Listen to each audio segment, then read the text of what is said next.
Donald Trump just had a disastrous return from Scotland to the United States. He's having an awful morning. He's panicking. He's making post after post. He's probably made 2 or 3 dozen posts like this, a photo of his face, and then next to it, the text reads, "It's time to indict Obama, the traitor, for treason." The president of the United States is using his official account to say it's time to indict a former president for treason right there. Then Donald Trump posts about it again. He reposts something called MAGA memes are that says treason. Evidence proves both the FBI and CIA were deeply involved in the historic 2020 election lie that Hunter Biden's laptop was Russian propaganda. Donald, you were in office in 2020. It was your FBI. It was your CIA. And I know you're trying to distract from your Epstein cover-up, especially yesterday while you were on the plane and you said that Epstein stole young girls from Mar-a-Lago like Virginia Giuffre, who he sex trafficked, which you are now admitting you were aware that Epstein would take these young girls like Virginia Giuffre from Mar-a-Lago, or as you say, stole it. But you posting this and panicking just makes you look like you're hiding something even bigger. Then Donald Trump posts this. It's a photo of like Obama and Obama's administration and Clinton and James Comey and others. And they're behind prison cells. They're behind prison bars. And it says, until this happens, meaning until they go to prison, Obama and his administration, nothing will change. Could you imagine just for a moment if former President Biden made a post like that, or if any former president made a post like that? Or how about this, where this is all this morning, by the way. This just happened. It was post. Again, 2 or 3 dozen posts like this. I'm only going to show you some of them.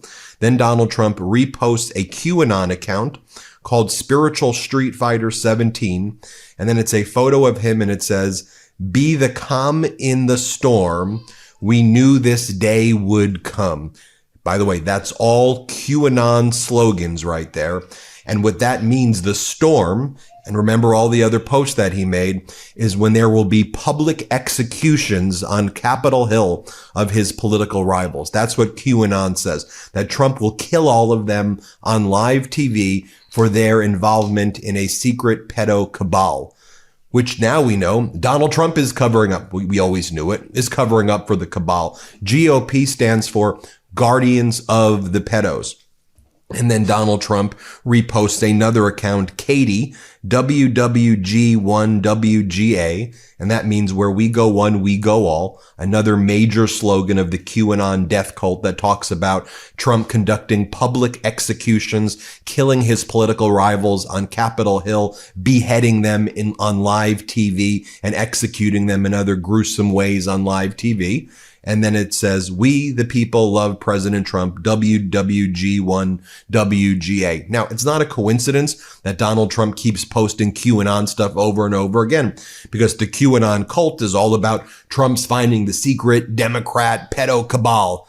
And so now that Donald Trump is essentially admitting that Mar-a-Lago was used as a ground, we've reported on this before. It's undisputed that Mar-a-Lago was used as a grounds where Epstein and Ghislaine would walk over. They lived right down the block. They'd find an underage girl who was previously homeless, who somehow got a job as the towel girl in the Mar-a-Lago spa like Virginia Giuffre did. And they would sex traffic her. And that's how Epstein found the girls, or at least some of them, like Virginia Giuffre. Or Epstein and Ghislaine Maxwell would bring over a 14-year-old girl who goes by the pseudonym Jane Doe, who says, hey, or Epstein was like, "Hey, you like this little girl?" And by the way, the Virginia Giuffre sex trafficking took place in 2000.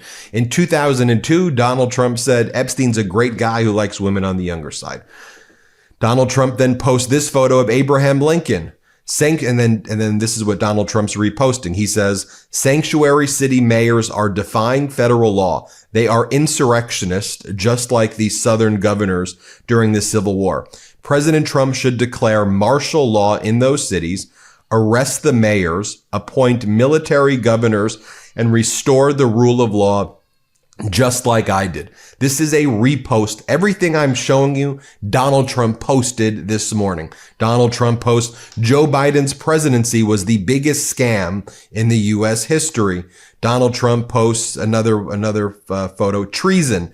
Again, over and over again, he posts this image. I stand with Trump, the most badass president of all time. He posts this, the real art of the deal. This is a huge deal. European goods coming into the U.S. will have a 15% tariff, and the EU will put 0% tariffs on U.S. goods, buy hundreds of billions in military gear, make $600 billion in U.S. investments, buy $750 billion in U.S. energy. Well, I'm sorry, I stand with Trump 47, woman for Trump, if that's even a real account and not like Donald Trump posting to himself or people in his administration posting so he can repost. But the European Union already said that it will not be investing $600 billion, that it's not a guarantee, that this is not a binding deal. Oh yeah, and those 15% tariffs, those are taxes on American people. Those are taxes on imports, on the importer, not on the country of origin, which get passed on to the consumer. Then Donald Trump posts the following, just like a total lie. But do you see how desperate and scared he is? This is all this morning, by the way. You see how desperate and scared he is about the Epstein cover-up, that it's like post. So this is from an account called Good Woman 6. And then he goes, Donald Trump donated his salary and lost $2 billion of his wealth while in office. He served for free and didn't use the office to enrich himself. Donald Trump was the first true public servant in a very long time. Repost if you agree. Do you see what a sick and disgusting cult this is? All lies. Donald Trump didn't lose $2 billion. Donald Trump has enriched himself to the tune of $6 billion or $7 billion, literally grifting off the White House, grifting off the office. He used the White House account yesterday to promote himself, to promote his new golf course in Scotland. He's selling meme coins from the White House, Bitcoins from the White House. Foreign countries and companies have to invest in Trump-related companies if they want breaks, if they want off of criminal charges. This is the biggest fraudulent grifter president ever in history. And you go, oh, a true public servant. And then Donald Trump reposts it. But the gaslighting gets even worse. This was a post from Donald Trump this morning. He posted this. Dethrone the kings. Term limits. No kings. And then Donald Trump says Chuck Grassley, Joe Biden, Chuck Schumer, Nancy Pelosi, Bernie Sanders, they're the real kings, not Donald Trump. Do you see that it's such an obvious tactic that the cult uses on everything? It's always projection and confession, right? Whatever you're doing, you're a dictator, you're behaving as a king. Just accuse the other side of it. And then there's both sides to the argument. And then corporate news is like, well, on the one hand, you're doing this. On the other, isn't it true that these people have served for a long time? No, Donald Trump is an authoritarian dictator and a really crappy one also, who's destroying our country. And he's making social media posts about arresting the former president for treason. And then he's saying that they should all go behind bars. And then he's quoting QAnon slogans about public executions of said officials. But our corporate news, they're going to be too busy covering up, maybe the Democrats' brand needs a reboot. Maybe they need a reboot. I mean, the guy's freaking talking about public execution. What are we doing here? Seriously, what the hell are we doing here? Oh, and then Donald Trump makes this post. Mandy Gunaskara was fantastic talking about the environment scam on Varney & Co. Wow, she really gets it, including the biggest hoax of them all, windmills. We won't be approving any of the money-losing monstrosities in the Trump administration. Great job, Mandy. So no solar energy, no windmills. Trump is focused on outdated coal. So while the rest of the world is going to advance into the technologies and energy that's needed, the United States is going to go back to horse and buggies and coal and what else? What else are we doing here? Hey everybody, Ben Meiselas here from the MeidasTouch Network. I wanted to let you know about my podcast partner, Michael Popac's new law firm. It's called the Popac firm. Michael Popac's pursuing his dream of starting his own law firm, really based on the popular demand by all the Meidas Mighty and legal AFers who were approaching Michael Popac with their cases and saying, can you help us? And at that time, Popac was not able to. So he went out on his own. He started the Popac firm, where he is now handling catastrophic injury cases like car accident cases, trucking cases, malpractice cases, big negligence cases, wrongful death cases. So if you or someone you know have a case like this, the consultation with Popac's firm is free. Give him a call. See if you have a case. It's thepopacfirm.com, thepopacfirm.com, or you can call 877-POPAC-AF, P-O-P-O-K-A-F. So 1-877-POPOK-AF. Give Michael Popac a call. And I'm really proud of you, Popac. Thanks for all the hard work you're putting in. Then Donald Trump attacks India. Remember, I've been covering this now for 2 or 3 months, when everybody said that India's trade deal was coming tomorrow. You remember that? The trade deal with India is right around the corner. Remember my reporting, Furious India reporting? I said, there's no way that's happening. I'm listening to what the India foreign minister is saying, the defense minister is saying. I'm listening to what Modi's saying. I'm listening to all these Indian officials, and they're pissed at Trump. They think that Trump has basically been bribed by Pakistan, which bought Trump Bitcoin and then had the Pakistani military general chill and hanging out the White House after Pakistan invested in Trump-related Bitcoin. That's what they think in India. They think Trump screwed over the students in India with the way Trump's attacked universities. They think Trump's attacked, and rightfully so, they think he's attacked businesses in India by saying Apple can't build manufacturing plants in India. And India is pissed that Donald Trump continues to claim that he solved the war between India and Pakistan after the terrorist attacks in Kashmir, when India's like, you had nothing to do with it. And Trump's like, I dangled trade in front of them. And that's what got it done. Donald, how could you have dangled trade when there's no trade deal that even happened to get the deal done between India and Pakistan? You had nothing to do with it at all. But Donald Trump's like, we'll be slapping a 25% tariff on India. Get ready. Get ready, India. Oh, and then yesterday, Donald Trump attacked Chuck Grassley, the MAGA Republican senator who chairs the Judiciary Committee.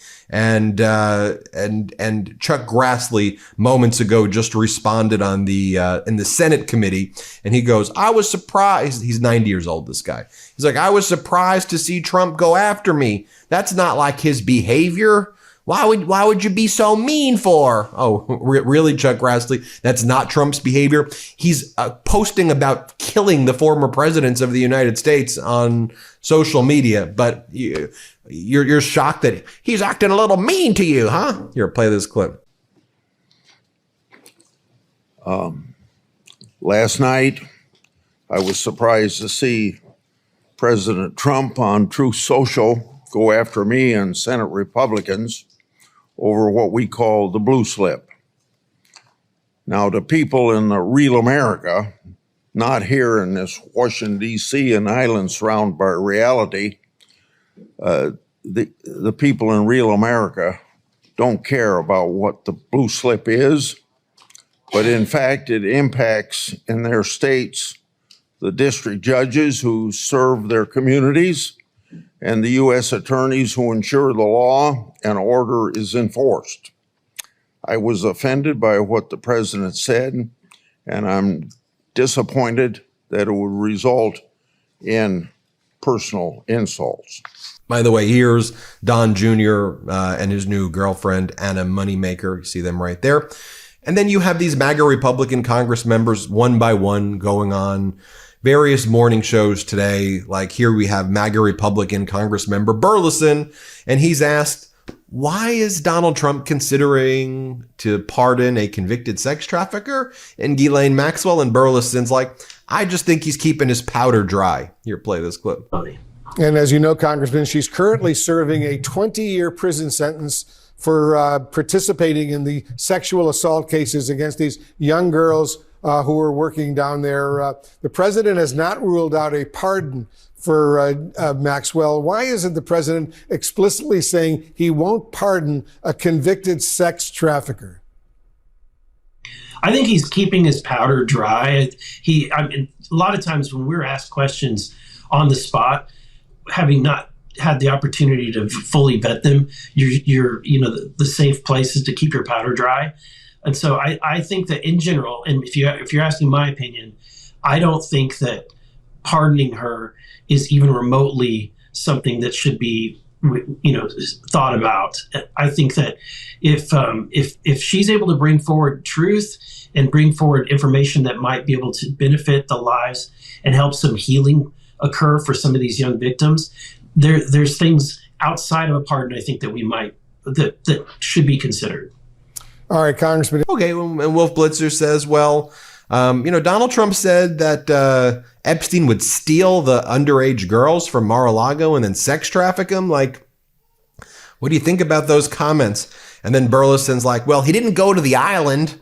Trump wasn't at the island. Here, play this clip. Certainly will.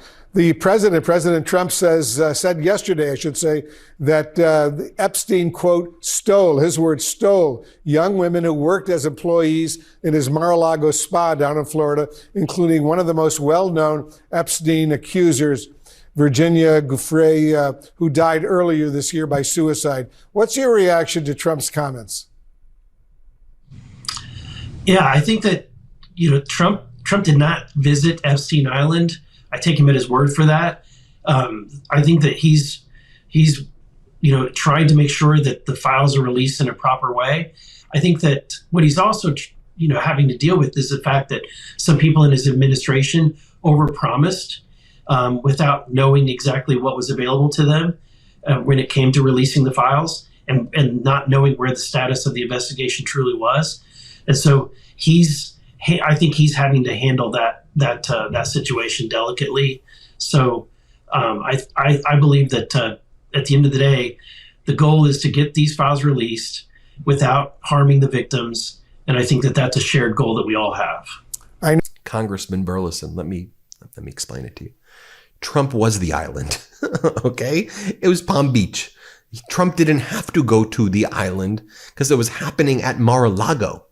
Okay, the island. No, Mar-a-Lago. Okay, 2 blocks away from where Epstein lived. Epstein and Ghislaine lived there. They'd walk 2 blocks and they'd go, oh, look at that little girl. That's how sick these people are. Look at that little girl. Are you homeless, little girl?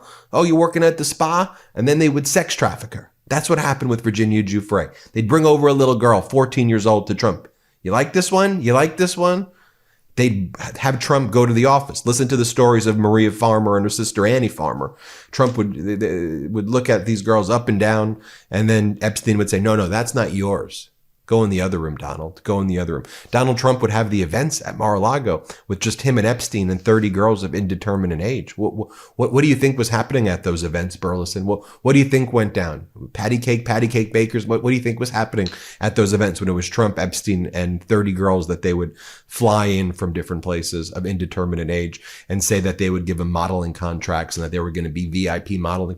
How do you think that went? How do you think that went down? Huh? Oh, but the island, right? Yeah. What do you think about the fact that Michael Wolff, by the way, who's doing videos now on the MeidasTouch network, who is going to be a biographer for Epstein, said that he saw multiple Polaroids of Donald Trump with girls of indeterminate age, topless, with Donald Trump stain on his pants? What do you think about that? What do you think about that? Is it too difficult for you to process, Burleson? Anyway, everybody, hit subscribe. Let's get to 6 million. Thanks for watching. Hit subscribe. The truth is more important than ever. Check out our new Truth Over Lies collection at store.meidastouch.com. All 100% USA union made.